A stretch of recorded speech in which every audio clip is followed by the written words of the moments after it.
Hello, good afternoon, good day, good morning, good evening, depending where you are. Hi, this is Gaëtan. Bonjour tout le monde, c'est Gaëtan qui vous parle. Aujourd'hui, on continue avec la série de pizzas. Et cette fois-ci, c'est une pizza de Détroit. Pourquoi Détroit? Pourquoi la pizza de Détroit? Parce que il y a un individu à Détroit qui voulait faire une pizza. Il n'y avait pas de four à pizza. Et il a décidé d'utiliser un cabaret. Un cabaret en métal. Et il a décidé de mettre la pâte, mettre le fromage, mettre la sauce et les condiments et les ingrédients pour compléter la pizza. Alors, on va faire pareil. So today we're doing a pizza from Detroit. And the Detroit pizza is unique in the sense that the guy who wanted to do a pizza in Detroit came up with this idea of taking a tray, put the dough in the bottom, put the cheese over, put the condiment you want to put on the top, and finish that with a sauce. And put that in the oven and cook that in the oven. So today we're going to use a grill. It will be our oven for today. And you can do this pizza in your grill. In the grill, I put a stone like that, and the stone hold the heat. So when I open the cover, the heat is not all gone. Alors, j'ai une pierre dans le grill, et la pierre va absorber la chaleur.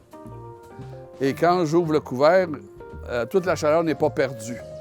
Alors, la chaleur de la pierre va se transférer au contenant, au cabaret, et puis ça va cuire la pizza du fond jusqu'au-dessus. Alors, allons-y avec une pâte. We're using a 70% hydratation, which means simply that if you have 10 ounces of flour, you need 7 ounces of water to the weight, not the volume. It's not a volume of 10 ounces of flour, it's the pound. 10 ounces, the weight of 10 ounces of flour. Same thing in French. Alors aujourd'hui, on fait une pâte à pizza avec un taux d'hydratation de 70%, ce qui signifie que si vous avez 100 grammes de farine, vous avez 100 grammes d'eau, au poids, pas au volume, au poids. Alors, tout est mesuré en pourcentage comme ça. Et en ayant une farine à 70% d'hydratation, il y a plus d'eau et la farine est un peu plus difficile à travailler manuellement. Néanmoins, on va prendre un peu de farine ici, un peu de pâte ici, que j'ai préparé, que j'ai fait reposer pendant 24 heures.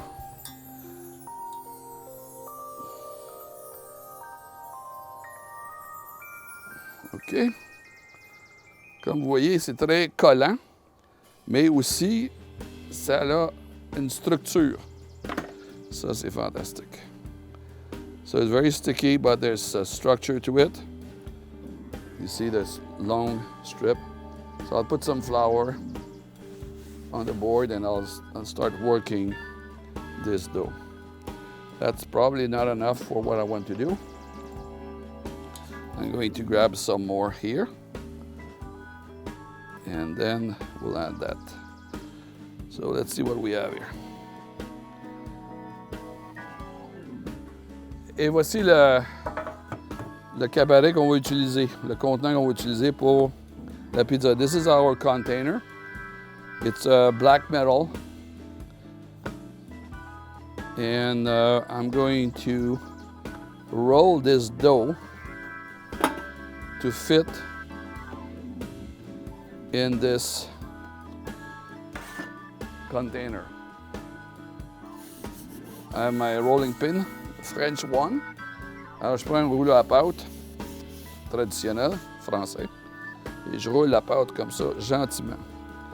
I don't want to extract air bubble out of it. I just want to stretch it to fit inside the pan. As you see, I'm trying to achieve a rectangle the size of the pan. Alors, j'essaie de faire une forme similaire à la forme de notre contenant où on va faire cuire le moule ou la pâte ou le cabaret, ou vous pouvez appeler ça comme vous voulez. Je ne sais pas comment vous appelez ça. Alors, on prépare ça comme ça, grosso modo. So we did that roughly, and very important, we put olive oil in this pan. Make sure that everything is coated with oil, olive oil.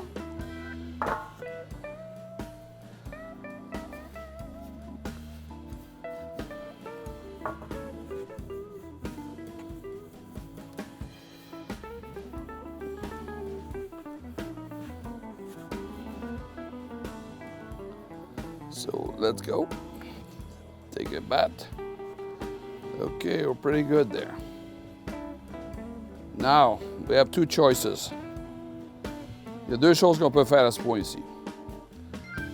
Deux choses qu'on peut faire à ce point-ci. On peut ou préparer la pizza au complet et la mettre directement à ce stade-ci dans le four, sans attendre. Ou on peut mettre la pâte dans le cabaret et la laisser lever encore un peu pendant environ 15 à 20 minutes. So we have two choices. The first one is we use the dough as is, and we put the cheese, the topping, and the sauce, and we bake it. Or we wait maybe 10 minutes to let the dough relax, and then we cook it, we bake it. I'm going to do it the fast way because time is of the essence here, and you'll see the result. Alors, le premier ingrédient qu'on met pour ces pizzas, c'est le fromage. I'm using, this is a whole milk cheese, mozzarella type. And the reason why I'm using whole milk, it's because this is the kind of cheese when you pull apart from the pizza, will stretch like 2 or 3 feet long. That's that kind of cheese you need. If you have a low moisture cheese, won't do that. So first of all, we put the cheese there.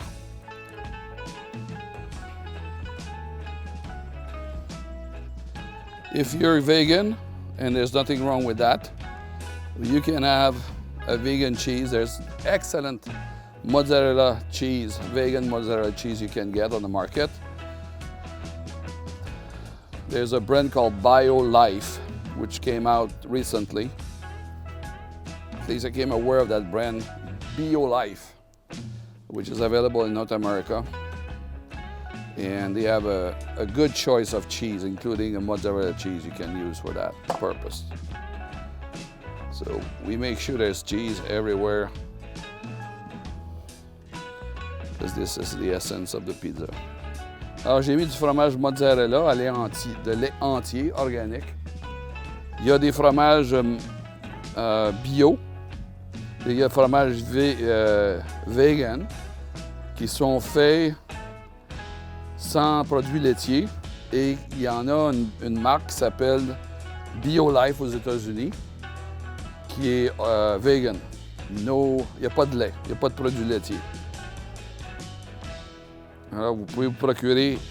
Je sais qu'en France, il y a des gens qui font de la recherche pour faire des fromages comme le camembert et d'autres fromages au roquefort sans matière animale, sans lait et sans présure. Sans produits laitiers, sans présure. Alors, je fais rentrer le fromage. Je vais rajouter un peu d'orégano. J'écrase mon oregano pour que la saveur et que ça sent bon. Sa saveur ressorte. Alors aujourd'hui, j'ai décidé de faire une pizza avec zucchini et des courgettes. Alors, today I put some oregano, dry oregano that I pinch with my finger to release the flavor. I'm using zucchini as a veggie for the pizza. And I line up the zucchini like that. You'll see it's a very easy recipe. There's nothing complicated to that. You too, you can do it. It's easy. So, enjoy. So 1 row of zucchini, 1 row of yellow squash. We have a row of zucchini, a row of squash. There's enough space for another row of zucchini. Why not? It's free. Why don't we do that? Like that. So enjoy. This is done for the topping. Now we need some seasoning. One of the seasoning I like to use in this context, it's of course some black pepper.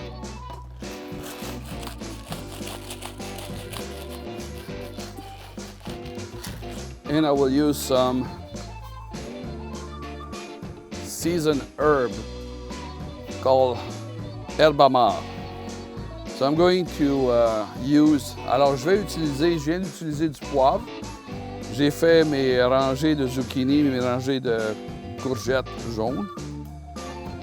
Et puis j'ai mis du poivre, je vais mettre un petit peu de herbe amare. In English it's herb sea salt, it's by Vogel. Vogel is a Swiss company. And this is available at your local store, supermarket. It's a well-known brand in America. Last but not the least, we need some sauce. So I'm going to put the sauce Detroit style. Just a roll like this. I don't know why the guy was doing this that way. Maybe he don't like sauce and he decided to do it very light like this.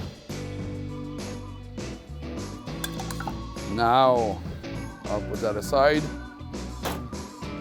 You can add, if you want, some Parmigiano on the top like this, at your choice. Vous pouvez mettre un petit peu de fromage parmesan sur le dessus. C'est à votre choix, c'est à votre goût.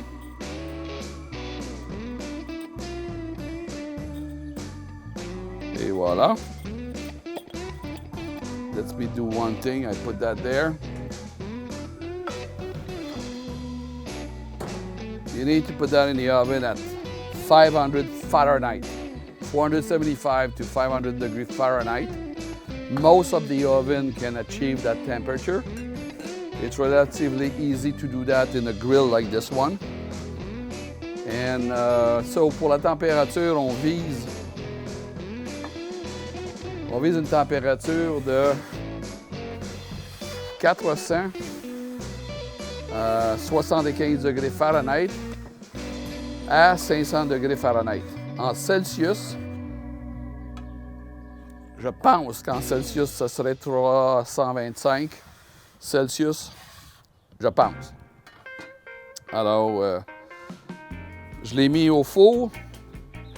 So a little bit of cleanup. On nettoie notre station. On ne veut pas avoir une station qui soit sale. Always keep your station clean. Yes, always. No excuses.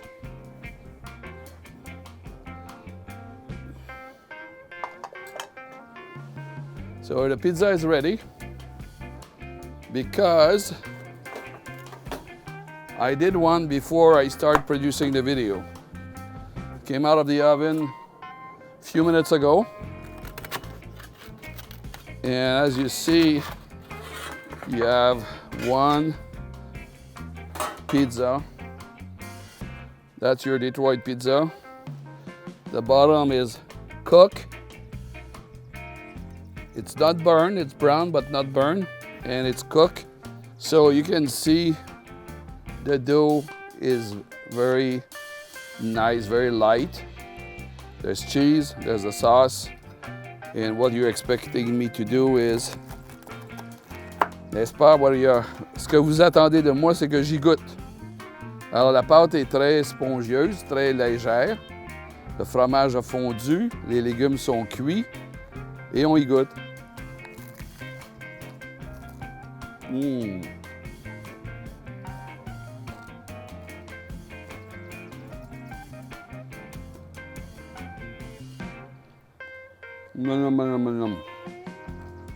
Delicious. So it's a different style of pizza, but everybody like a different type of pizza. We'll do more type of pizza, by the way. We're going to have a Sicilian pizza, and we are going to have a New York style pizza, and we're going to have like a pizza pie. Stay tuned in the upcoming video. So thank you for watching. Thank you for your interest. Thank you for subscribing. Thank you for sharing with your family and friends. Merci pour votre intérêt. Merci pour partager avec vos amis et avec vos parents. Merci pour vos commentaires. Ça m'aide toujours. C'est ce qui m'aide à augmenter la qualité ou d'améliorer la qualité des productions. So, je vous dis merci, au revoir et à bientôt. Bye bye.